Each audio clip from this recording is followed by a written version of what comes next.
आज फागुन 3 गते 2077 साल कमरेड केपी ओली यो देशको प्रधानमन्त्री बन्नुभएको आज 3 वर्ष पुरा भयो। यो 3 वर्षको अवधि 5 वर्षका लागि बनेको सरकारको समीक्षा गर्ने पूर्ण अवधि त निश्चय नै होइन, तर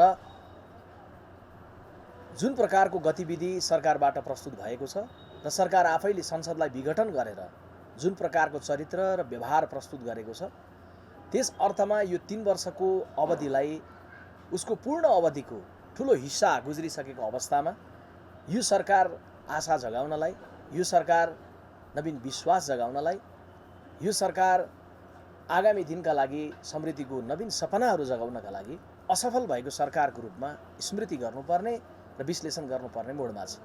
बाबा सनफ्लावर ओइल, शुद्धता यसमै भेटिन्छ। सामान्यतया हरेक सरकारका सामुन्ने चुनौती हुन्छन्, तर तुलनात्मक रूपले यो सरकारलाई बन्दै गर्दाको पृष्ठभूमिलाई हामीले सम्झ्यौँ भने तुलनात्मक रूपले सबैभन्दा अनुकूल राजनीतिक परिस्थितिको बेला बनेको थियो।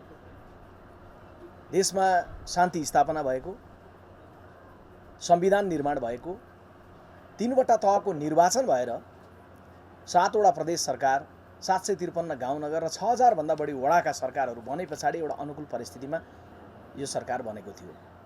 नेपाली कांग्रेस पार्टीले जिम्मेवार प्रतिपक्षको रूपमा शालीन भूमिका र सहयोगी भूमिका, रचनात्मक भूमिका निर्वाह गर्ने प्रतिबद्धता व्यक्त गरेको थियो।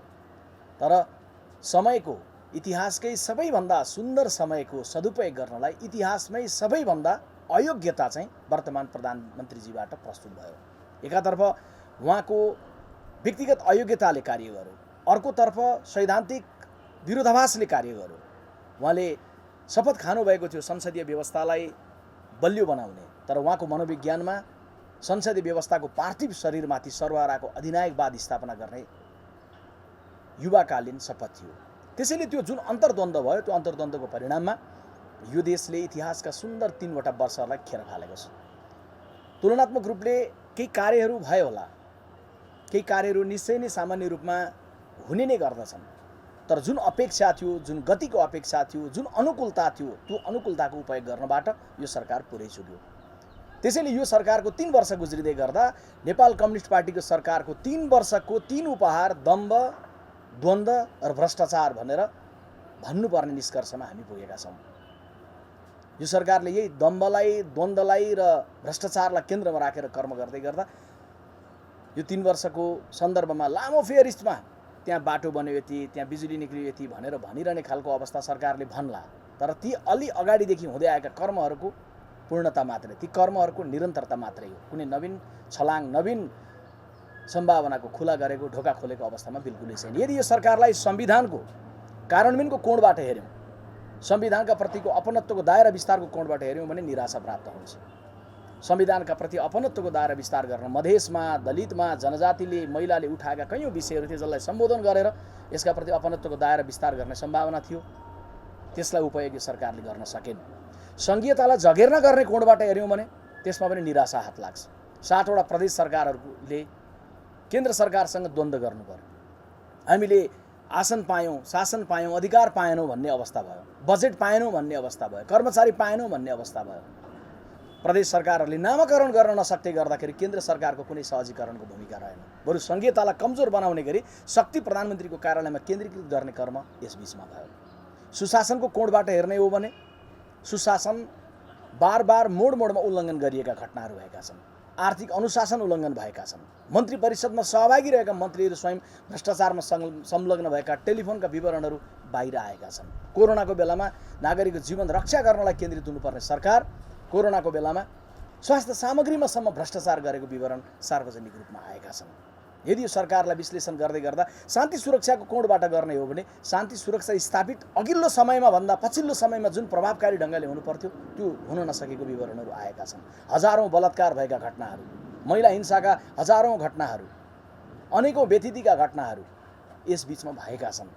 जब महिला हिंसा बढ्यो, बलात्कार बढ्यो, इतिहासमै पहिलोपटक नेपाल देशको गृहमन्त्रीले जवाब दिँदा भन्नुभयो यस्तो त विकसित देशमा पनि हुन्छ, अमेरिकामा पनि यस्तै हुन्छ। यो खालको जवाब दिने अवस्थामा यो सरकार पुग्यो। यो सरकारलाई यदि तपाईँ आर्थिक समृद्धिको कोणबाट हेर्नुभयो भने आर्थिक समृद्धिको दिशामा नयाँ खालका योजना, नयाँ खालको परियोजनाहरू, नयाँ खालको भिजनलाई प्रस्तावित गरेर कर्म गरिरहेको बिल्कुलै देखिएन।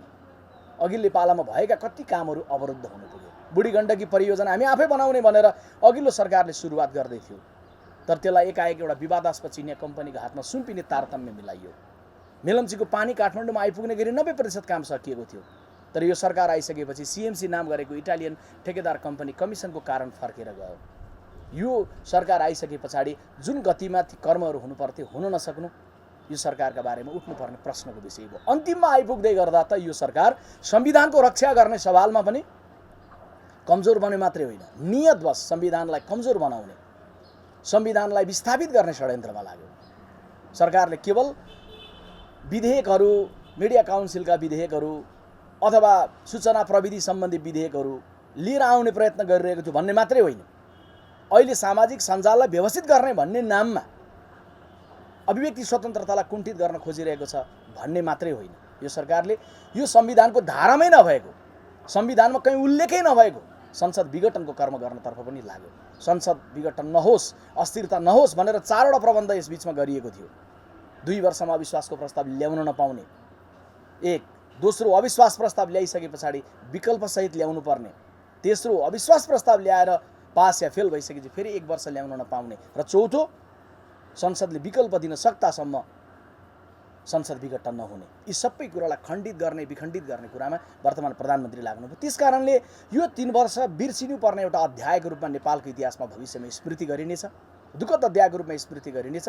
र यो सरकार 3 वर्षको समयमा सम्पूर्ण रूपले असफल भएर आफ्नो दम्भको कारण, आन्तरिक द्वन्द्वको कारण र भ्रष्टाचारलाई उपहार दिएर यो सरकारले 3 वर्ष गुजारेको छ। म फेरि पनि दोहोऱ्याउन चाहन्छु, नेपाल कम्युनिस्ट पार्टीको कमरेड केपी ओलीले नेतृत्व गर्नुभएको सरकारको उपहार दम्भ, द्वन्द्व र भ्रष्टाचार भन्ने अवस्था अहिले देशमा बनेको छ।